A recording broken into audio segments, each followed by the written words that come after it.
set a goal. Have some loftier goals. Setting goals. Want success? Model the best. What's up, Believe Nation? It's Evan. I believe in you, and this channel is designed to be a part of your daily success routine. So today, let's learn one of the most common rules that successful people follow: set goals. Also, if you want to know what Jordan Peterson, Grant Cardone, Mel Robbins, and others have to say about building unstoppable confidence, check out my 254 Confidence series, where every day for the next 254 days, I will send you a morning video for free to help you build your confidence. The link to join is in the description below. If you're going to speak effectively, you have to know way more than you're talking about. You have to go build self-confidence. If you didn't give a shit what anybody else thought, what's the thing you would love to be doing with your life?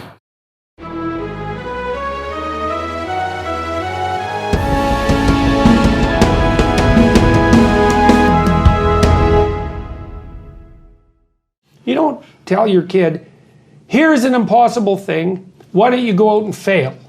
You say, here's something worth going after, here's a step you could take that would push you beyond where you are, but that you also have a reasonably high probability of succeeding at, right? They call that within a time frame. Within some time frame. That's the other thing. You have to parameterize it with regards to time frame. That's right. And that puts you in the zone of proximal development. And that's a concept that was generated by a guy named Vygotsky. He was a Russian developmental psychologist and a smart one. It's where the idea of the zone comes from, to be in the zone. Yes. And when you're in the zone, you're expanding your skills in a manner that's intrinsically rewarding because you're succeeding. And so you want to set, if you're good to yourself, you think, okay, I need to set a goal, but I need to set a goal that someone as stupid and useless as me could probably attain if they put some effort into it. Right. And then you've got it perfectly, because it's not so high that it's grandiose or impossible that you fail necessarily and then justify your bitterness. It's like, well, I could do well, because that happens to people. Happens all the time. Yeah, it's like, see this all the time. You know, it's like, yes, exactly. Well, I set a goal and I didn't attain it, so I'm not going to set any more goals. Right. It's like, no, you set a goal that was inappropriate. For the time frame. Yeah. That's right. You didn't calibrate it properly. Yeah. And you're playing a trick on yourself because you wanted to fail so that you could justify not having to try. And being a victim. Yeah. Which isn't helpful. You're still going to be a victim. It's like, there's no way out of that, man. Yeah. So, because life is a challenge that in some sense can't be surmounted. So there's no way out of your problem. But there are certainly proper ways of dealing with it. Yeah. I like to think of, okay, this is the ideal lifestyle that I want. And I talk about it in FU Money, right? What's that FU Money target? And how much would that cost you? Not how much you roughly, maybe, no, let's calculate that. Yeah. And what I realize is after all these years, talk to so many people, whatever the ideal that they have, they say, I want to be able to travel, I want to be able to have to drive this particular car or have this particular house or this kind of lifestyle. When they actually break it down, it doesn't cost them as much money as they think. Yeah. They thought, they ask most people, I need $1 million, I need $10 million. Yeah. Really? They're just throwing random numbers out there. Yeah, because they set a number that's totally unrealistic versus, actually, no, I could accomplish all I want to accomplish with maybe $300,000 a year. Yeah. Well, that's a very different goal than $30 million a year, right? Any monk that tells you he's never questioned the path or never thought of leaving is lying to you. Right. Even though I wanted to be a monk since I was 4, I thought many times of leaving and not wanting to do it. But you just stick to it because that's what you love. I'm sure when you're running the race, there's points where you go like, I want to quit every race I do. Right? Yeah. It's crazy, race. Isn't it? Yeah. Every workout, everything. I get it. Yeah. So it's the same way as well. The thought comes up and you just go like, but this is you, right? Your racing is you. Being monk is me. There's little crickets that get in your head. And those crickets are telling you, right? Yeah. You're on the wrong path and you've got to get rid of them. Yeah, and I think it's just being crystal clear of what you want in life right from the start. Yeah. And then just having that willpower and the perseverance to follow it through and be unwavering in that. In your commitment and your true north and where you want to go, what you want your legacy to be. Yeah, I think most people get swayed is because they don't really know what they want in life. And if you ask most people what they want in life, they say, I want to be happy, and happiness is not a goal. Right. Happiness is a result. Yeah, it's a byproduct of something, right? If I eat ice cream or drink beer, I might feel happy, but it's not a goal to be pursued.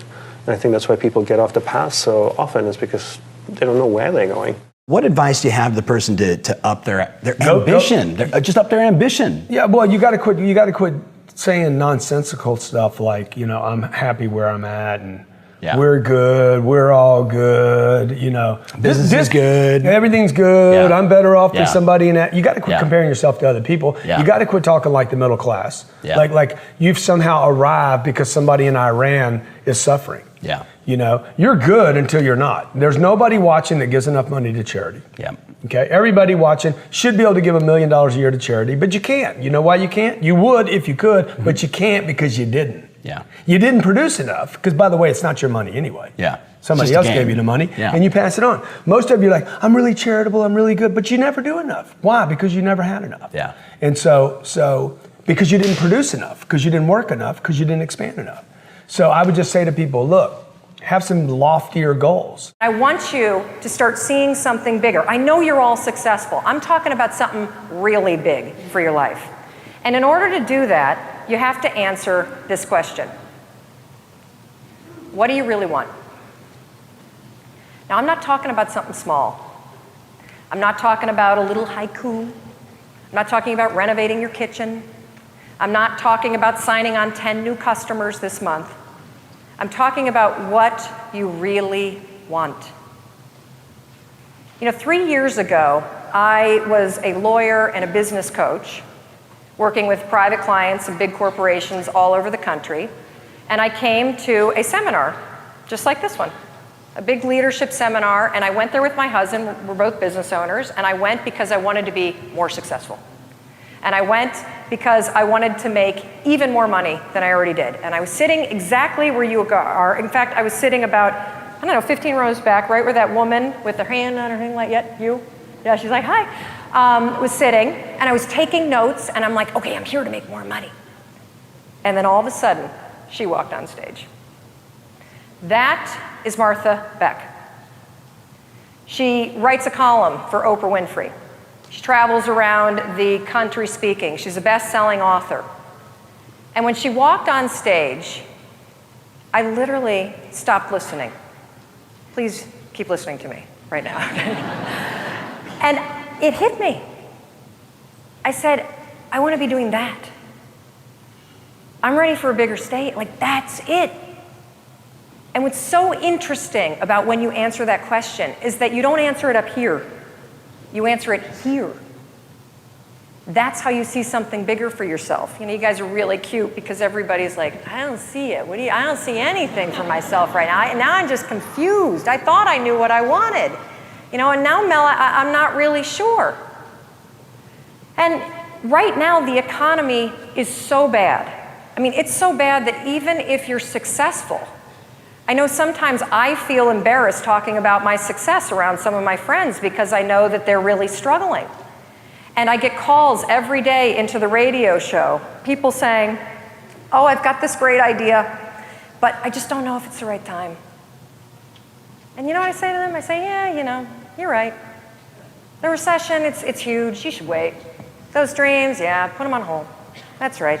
Yeah, you should stay in that job you can't stand just a little bit longer. You get college bills to pay. I mean, you know, what you're doing, it's fine. You're busy, right? That guy you're dating, he's good enough for you. But for the people in this room, baloney. You know, that's right. You know exactly what you want. And the only thing that you need to do is to admit it. Now, this may sound weird because I know most of you came in here because you're like, I know what I want. I'm here at Success to try to figure it out. I'm talking about something bigger, much bigger. I'll admit to you what it is that I'm up to. And the truth is, it's embarrassing. Because when you lock on to something way bigger than where you're at, it is downright embarrassing to tell people. Because you're not there yet. But I mean, at this rate, I've already admitted to you that I stalked Martha Beck and that I brought a haiku to the best, you know, lit agent in the country, so I got nothing to lose at this point. So this is what I want.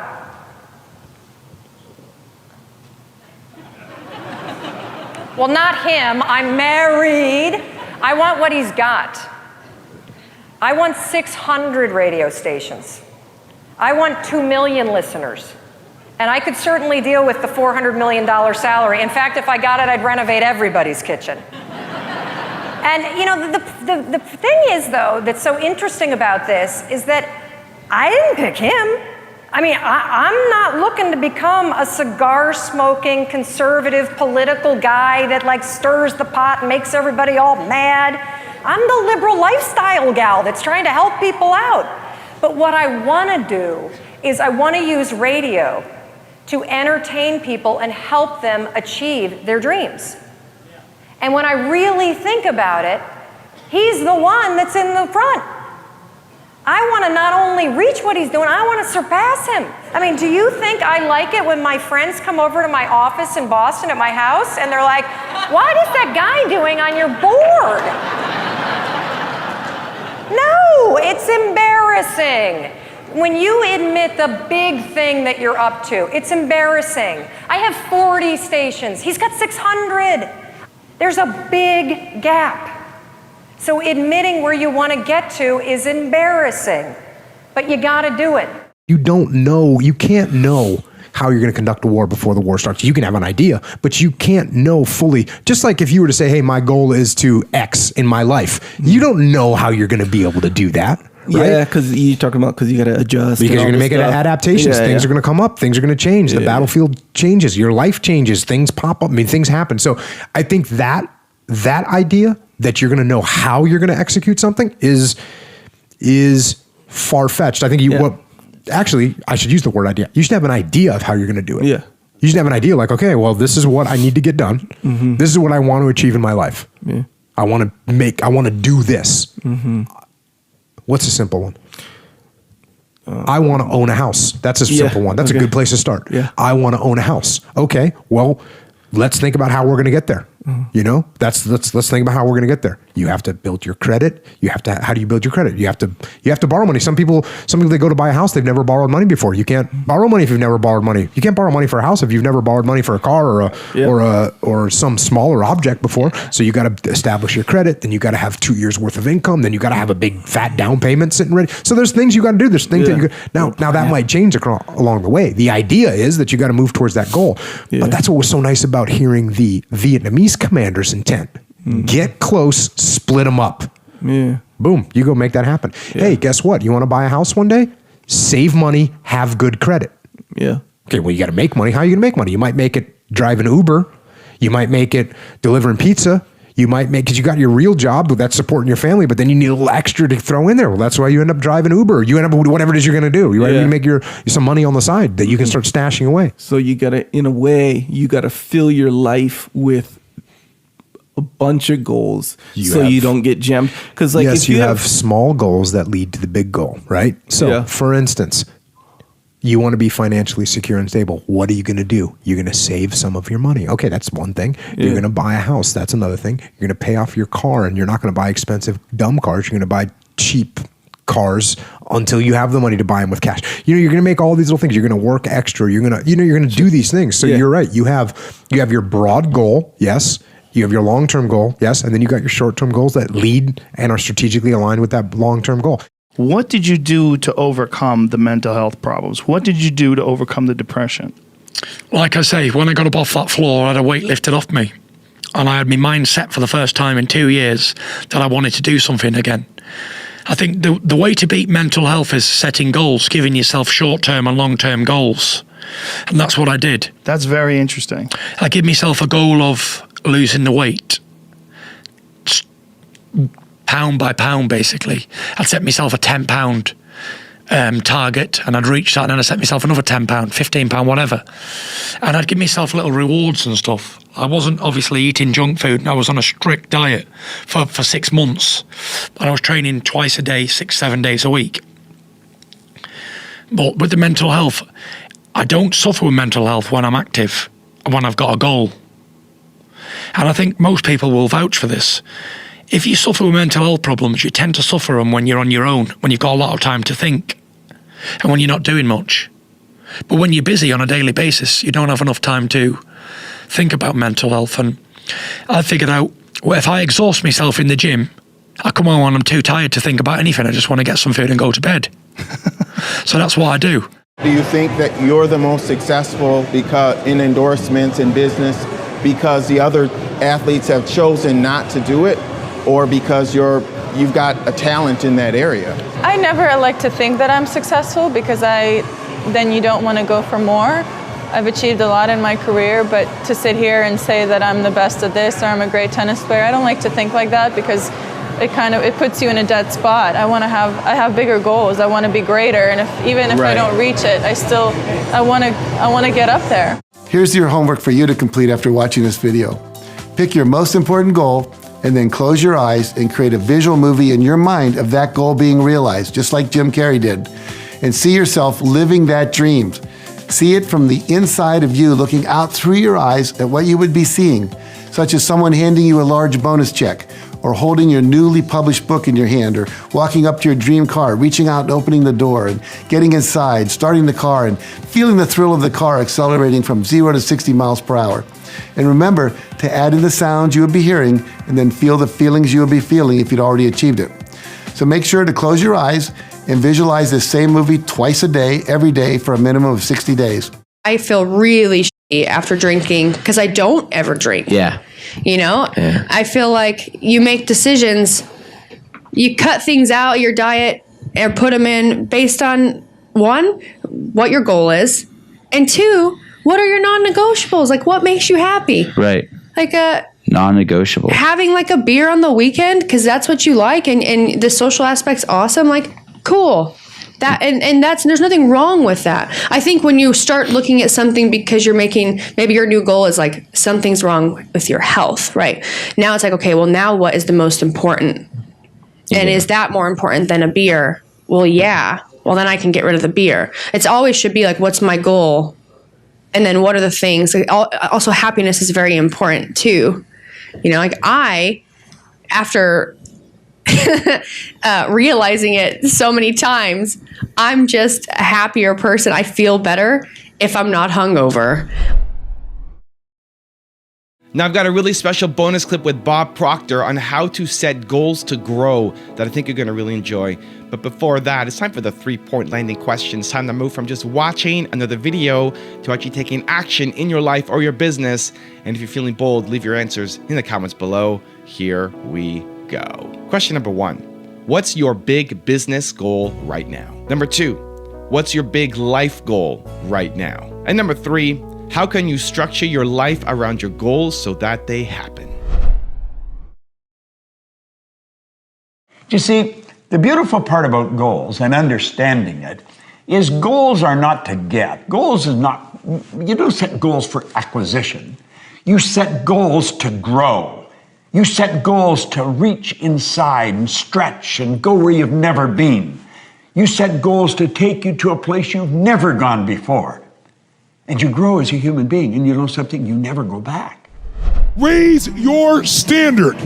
Apple at the core, its core value is that we believe that people with passion can change the world for the better. Not one drop of my self-worth depends on your acceptance of me.